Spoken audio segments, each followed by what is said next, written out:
안녕하십니까. 2월 13일 월요일 말씀 묵상 함께 시작하겠습니다. 오늘도 말씀으로 하루를 시작하시는 귀한 성도님들의 가정과 생업 가운데 하나님을 체험하고 하나님의 인도하심을 느끼는 은혜가 충만하시기를 간절히 기도합니다. 오늘 본문은 사무엘상 1장 9절에서부터 18절까지 말씀입니다. 이제 사무엘상의 이야기가 계속 진행되면서 사무엘서가 강조하고 있는 바가 무엇인지 점점 더 강하게 나타나는데요. 무엇이 본질이고 무엇이 외형인가? 이 문제가 상당히 분명하게 드러나기 시작합니다. 그럼 먼저 말씀을 보시고 계속해서 묵상을 이어나가도록 하겠습니다.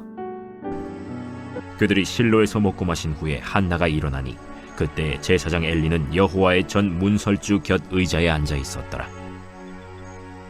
한나가 마음이 괴로워서 여호와께 기도하고 통곡하며 서원하여 이르되, 만군의 여호와여, 만일 주의 여종의 고통을 돌보시고 나를 기억하사 주의 여종을 잊지 아니하시고 주의 여종에게 아들을 주시면 내가 그의 평생에 그를 여호와께 들고 삭도를 그의 머리에 대지 아니하겠나이다.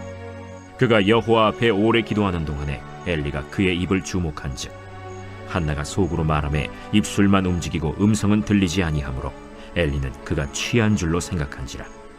엘리가 그에게 이르되, 네가 언제까지 취하여 있겠느냐? 포도주를 끊으라.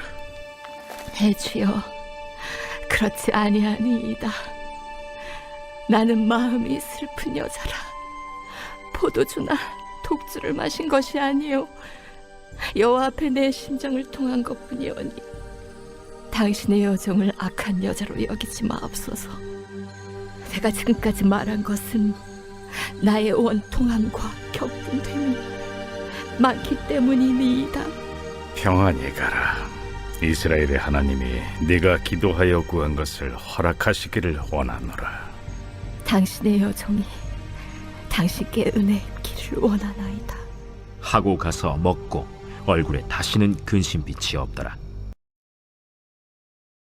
지난 토요일날 제가 설명을 드렸습니다마는 사무엘서는 사울과 다윗을 서로 대조해주는 책이라고 할 수 있습니다.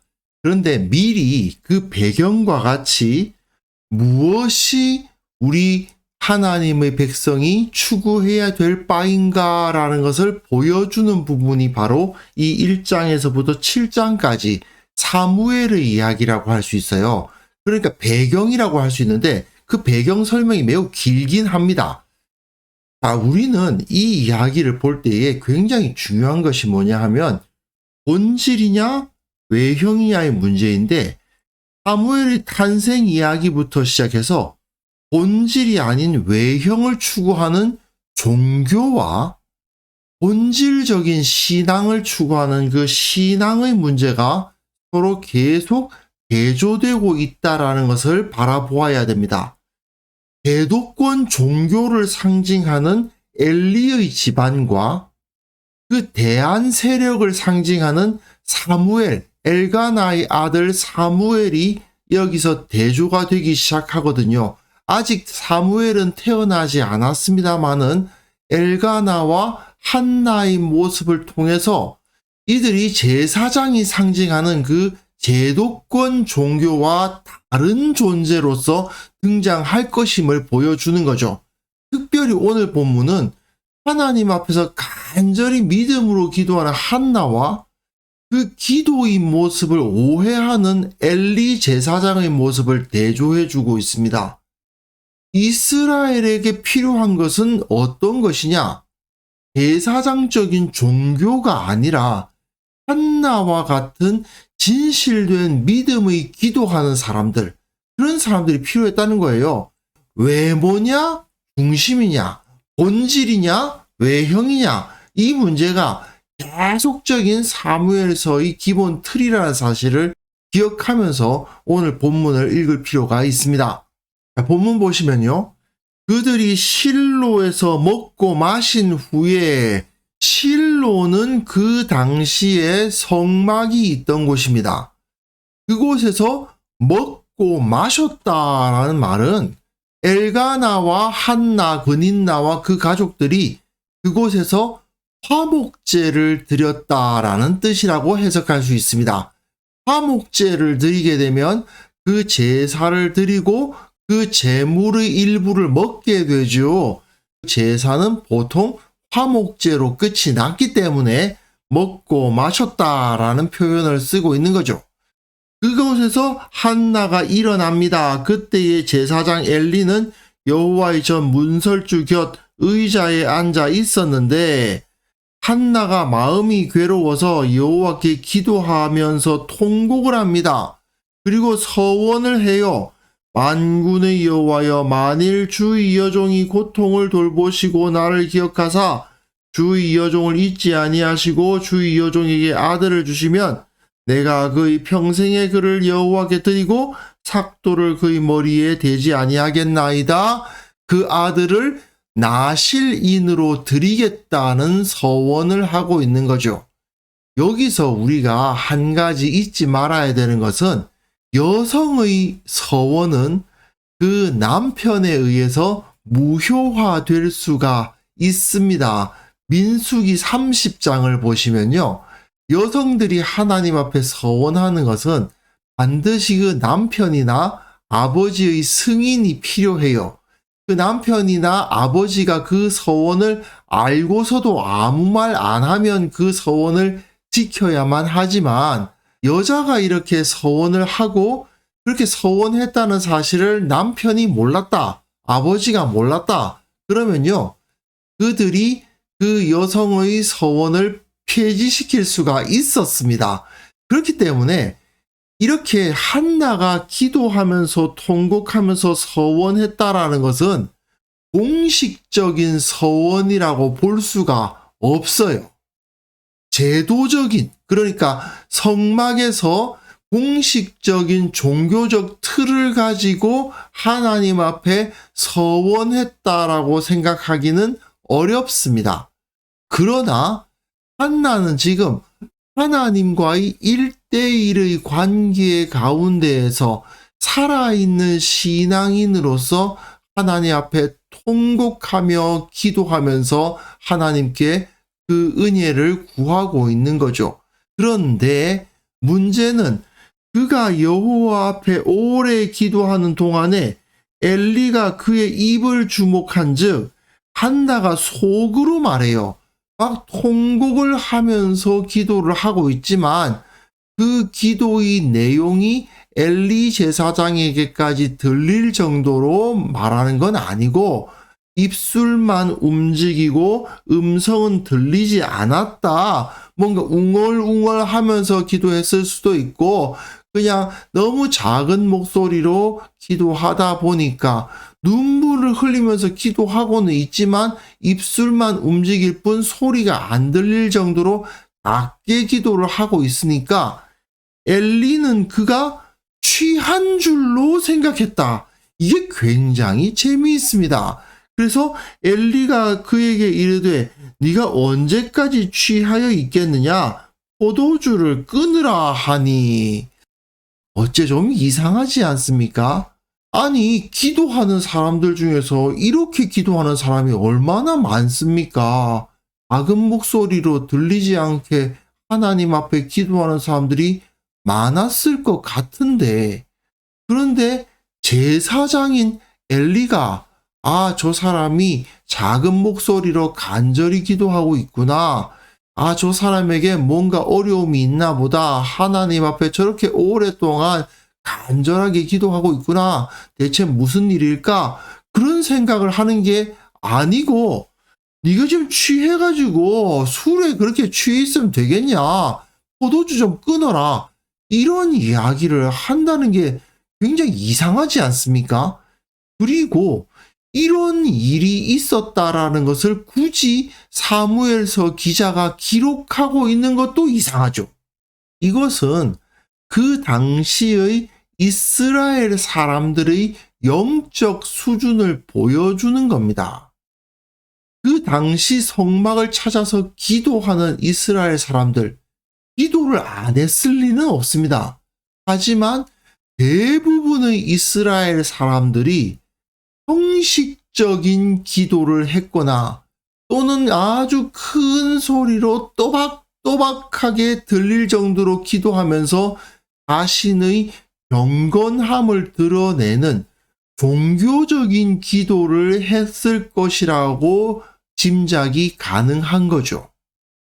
한나처럼 하나님은 내 기도를 들어주실 거야 라는 마음을 붙들고 다른 사람의 귀에 들리지 않지만 하나님께서는 내 기도를 들으신다는 믿음으로 하나님 앞에 부르짖는 것이 이상하게 보일 정도였다는 겁니다. 오랜 기간 주님을 붙들고 기도하다 보면은 또박또박 말을 하기보다는 어떻게 보면 작은 소리로 웅얼웅얼 하면서 기도하게 되는 경우가 더 많습니다.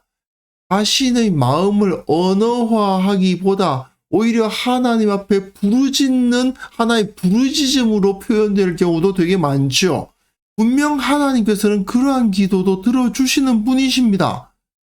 간절히 오랜 시간 기도하는 사람들 중에 그런 모습을 보이는 사람이 얼마나 많습니까? 그런데 제사장이 그런 사람을 못 봤다는 얘기 아니겠습니까? 그렇게 기도하는 사람의 숫자가 적었다는 이야기 아니겠어요? 어쩌면 엘리 제사장은 그렇게 기도 안 했다는 거 아니겠습니까? 이렇게 하나님께만 집중하면서 하나님께서 내 기도 들어주실 거라는 것을 믿으면서 기도하는 사람이 정말 너무 안 보여서 가뭄에 콩나듯 하다 보니까 진정한 신앙이 너무너무 없다 보니까 제사장도 그런 사람들을 별로 보지를 못했고 제사장 자신도 그런 식으로 기도를 하지 않는 그런 현실, 그런 영적으로 암담한 상황에 이스라엘이 빠져 있었구나 하는 것을 우리는 짐작할 수가 있는 거죠. 이러한 영적 상황일수록 한나와 같은 진실한 신앙인은 너무나 소중한 존재였을 것입니다. 이런 신앙인이 있어야만 하나님께서 그 역사를 이루어 주실 것이기 때문입니다. 하지만 이 당시의 이스라엘은 그야말로 제도화된 성막에서 제사를 드리고 제사는 이렇게 드리고 이런 제사를 드릴 땐 이렇게 이런 제사를 드릴 땐 이렇게 그 예식은 남아있지만 살아계신 하나님을 체험하고 그 하나님의 은혜를 갈망하는 진실한 신앙인을 찾아보기는 어려운 상황에 빠져 있었던 것입니다. 그 다음 본문 보시면요. 한나가 대답하여 이르되 내 주여 그렇지 아니하니이다. 나는 마음이 슬픈 여자라 포도주나 독주를 마신 것이 아니고 여호와 앞에 내 심정을 통한 것뿐이오니. 사실 어떻게 보면 이것이 기도의 정의라고 할 수도 있어요. 하나님 앞에서 어떤 말을 또박또박 잘 풀어나가는 것이 기도를 잘하는 거라기보다는 자신의 심령을 주님 앞에 토로할 수 있는 것이 기도라고 할 수 있지 않습니까? 한나는 진정한 기도를 한 거예요. 그런데 엘리는 그것을 보고 오해를 한 거죠. 그런데 이 한나의 말을 듣고 엘리가 대답을 하는데 상당히 좋은 대답을 잘 합니다. 아무리 제도화되고 무감각해져 버렸다 하더라도 이 당시의 대제사장이었기 때문에 하나님의 섭리에 쓸모가 없는 사람은 분명히 아니었습니다. 하나님은 엘리 제사장을 사용하셔서 한나의 기도를 들으셨음을 확증해 주십니다.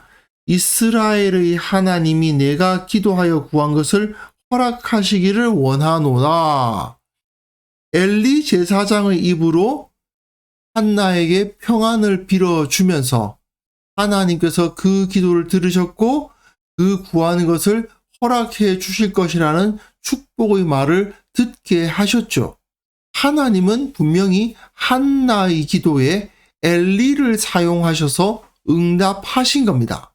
한나는 당신의 여종이 당신께 은혜 입기를 원하나이다 하고 가서 먹고 얼굴에 다시는 근심빛이 없더라. 엘리는 분명히 이 당시의 제도화되어 버린 그 영적인 능력을 잃어버린 성막 종교의 상징적 인물이지만 그럼에도 불구하고 엘리는 하나님의 손에 들려 쓰임 받았다는 건 분명합니다.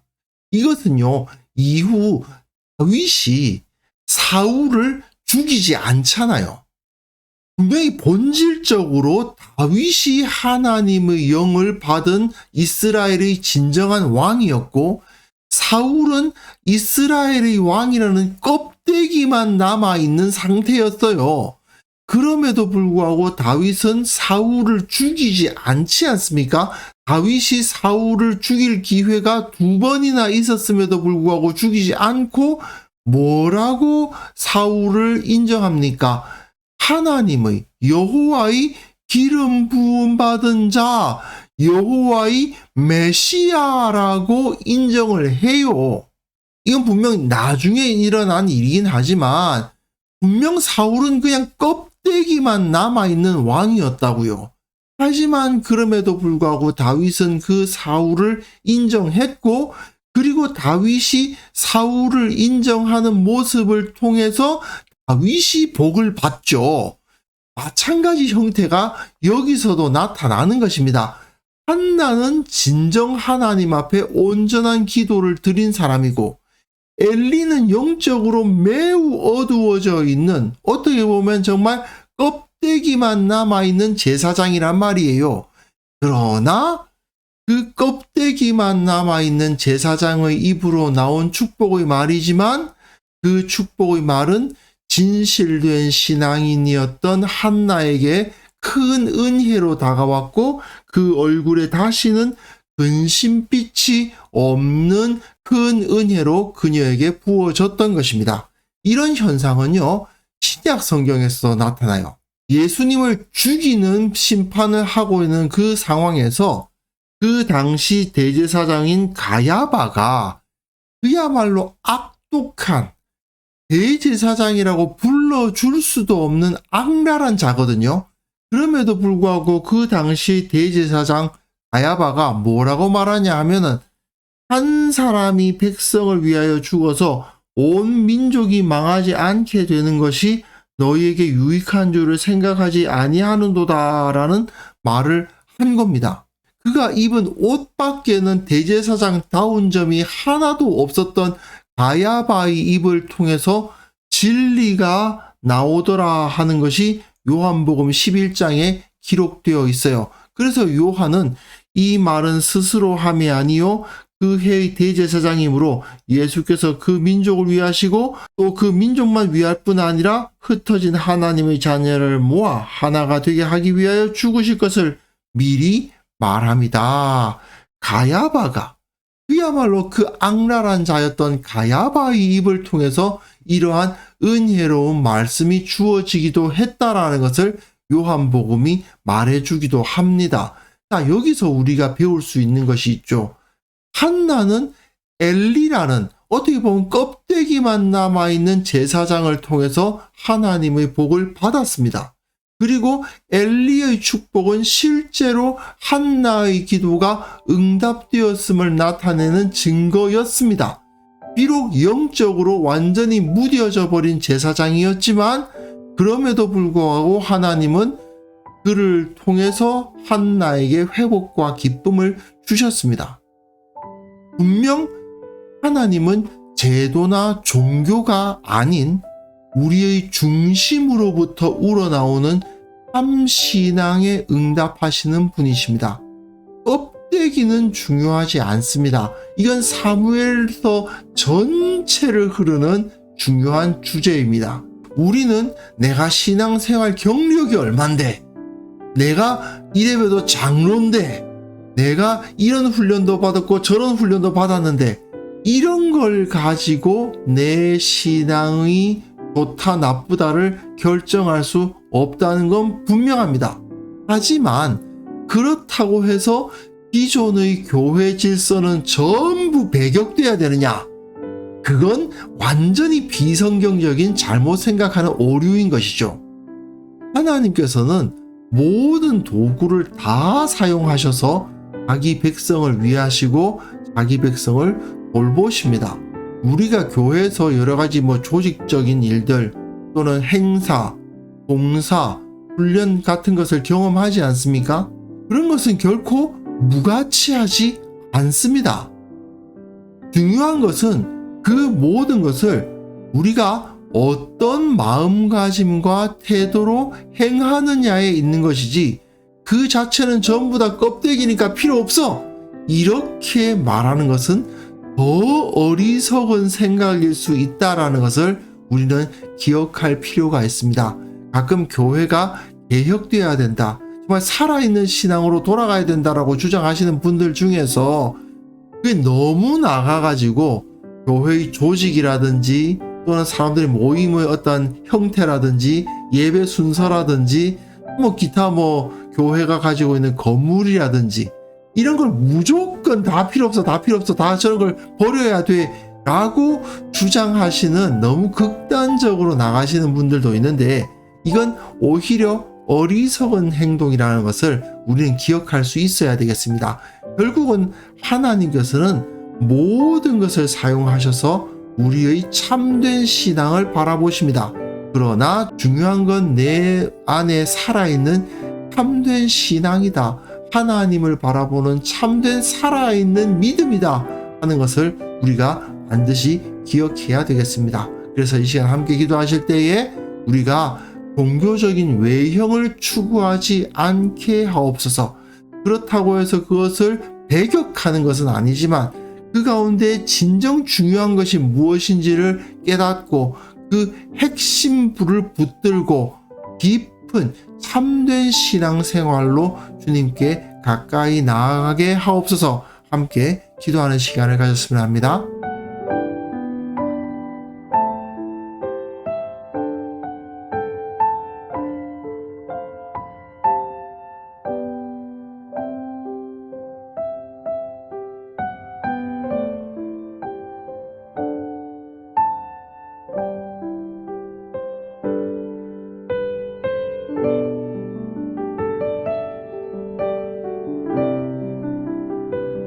하나님 아버지, 내가 외적인 것을 추구하지 않도록 도와주시고 오직 살아있는 신앙인으로서 핵심과 본질을 붙드는 신앙을 회복하게 하여 주옵소서.